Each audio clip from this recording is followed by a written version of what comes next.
नमस्कार, मी अश्विनी पुरी. DS news 24 मध्ये आपल्या सर्वांचं स्वागत. बघणार आहोत बातमीचा सविस्तर आढावा. आमच्या DS न्यूज 24 चॅनलला लाईक करा, शेअर करा, सबस्क्राईब करा आणि बेल आयकॉन प्रेस करायला विसरू नका.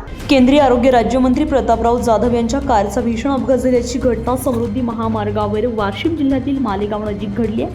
कारनं ट्रकला जोरदार धडक दिली आहे तेव्हा मंत्री कारमध्ये नव्हते, त्यामुळे मोठी दुर्घटना टळली आहे. या अपघातामध्ये प्रतापराव जाधव यांचे अंगरक्षक, त्यांचे सहकारी आणि कार चालक हे तिघेजण गंभीर जखमी झालेत.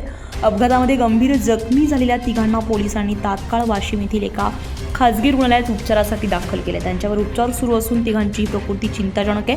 मंत्री प्रतापराव जाधव यांना अपघाताची माहिती मिळताच त्यांनी दिल्ली दौरा रद्द केलाय. ते मुंबईवरून मेहकरला परत आलेत. त्यांनी जखमींची भेट घेत त्यांच्या प्रकृतीबाबत विचारपूस केली आहे. केंद्रीय मंत्री प्रतापराव जाधव यांना नागपूर विमानतळावर सोडल्यानंतर त्यांचे अंगरक्षक, सहकारी आणि कार चालक हे मेहकरच्या दिशेने जात होते. याच दरम्यान मध्यरात्री समृद्धी महामार्गावर त्यांच्या कारचा भयंकर अपघात झालाय. कारने ट्रकला जोरदार धडक दिली आहे. हा अपघात इतका भीषण होता की या कारचा चक्काचूर झालाय. तर पोलीस या अपघाताचा तपास करत आहे. DS न्यूज 24 साठी अश्विनी पुरी, वाशिम. अशाच नवनवीन घडामोडी पाहण्यासाठी पाहत रहा DS न्यूज 24. तोपर्यंत मी अश्विनी आपली रजा घेते. नमस्कार.